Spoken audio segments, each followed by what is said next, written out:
大家好，早晨啦，講下天氣先。今日2025年5月12日星期一，天晴，乾燥大致良好天氣。本週中至後期廣東天氣炎熱，下週初天氣不穩定。財經頻道，經濟狀況，上海證券指數3342，香港恒生指數22,867，美國道瓊斯41,249，美元對人民幣在岸價7.2399，紐約黃金報3331.47美元一盎司，紐約原油報60.62美元一桶，美國10年期國債收益率4.381。焦點內容，本週貿易局勢同美國 CPI 係焦點。重要經濟體喺瑞士開會商討貿易問題，可能令市場信心提升，緩解全球經濟擔憂。美國商品期貨交易委員會資料，截至5月6日當週，黃金淨多款項減少3558手，至112307手；黃金淨多款項下降，反映投機者對金價短期上漲信心減弱，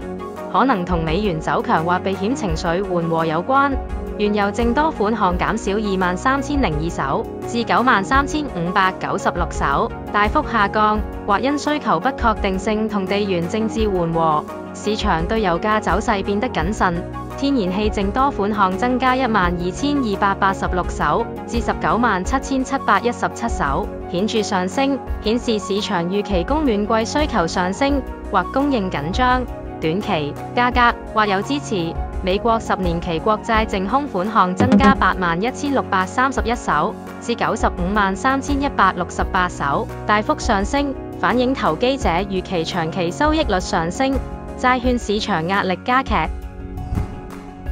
本週5月12至16日，重要經濟數據同事件概覽。星期一，5月12日，歐元區財長會議，美國聯邦公開市場委員會委員巴爾金講話。范斯委員庫格勒講話。星期二5月13日，歐元區4月 M3 貨幣供應量，歐元區5月蘇經濟景氣指數，美國4月 CPI， 美國4月政府預算 AFIB 小型企業信心指數，實際個人收入月率，農業部世界農產品供需預測報告，紅皮書商業零售銷售。星期三5月14日，中國4月 M2 貨幣供應年率，中國新增人民幣貸款，中國未償還貸款增長年率，中國社會融資規模，美國5月湯森路透益普索主要消費者信心指數 EIA 原油庫存變動 API 原油庫存變動。范斯理事沃勒講話。范斯理事傑弗遜講話。OPEC 月報，星期四5月15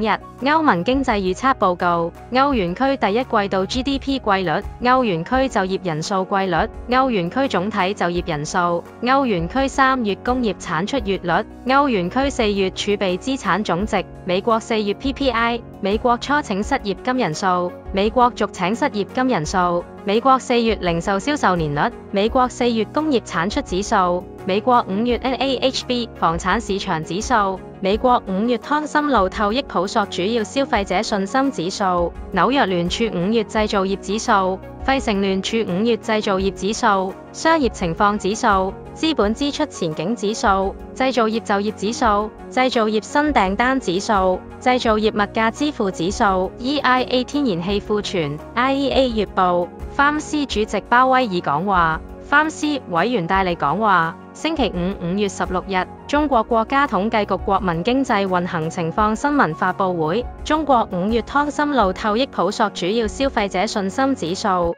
香港第一季度 GDP， 美國4月進出口物價指數，美國聯邦儲備銀行儲備金餘額，密歇根大學5月1年期通脹率預期，密歇根大學5月消費者信心指數，亞特蘭大聯儲第二季度 GDP Now 經濟增長預測。范斯金融監管副主席巴爾講話。今日講住咁多先，聽日再見，拜拜。今天譯數5月12號，乙巳年4月15日蛇日沖豬，諸事不宜，大事小心。生肖龍狗，豬狀態優，兔蛇馬狀態良，狀態一般。提醒鼠牛虎羊雞需小心謹慎。當天配色紅色旺，黃色順，黑色適合。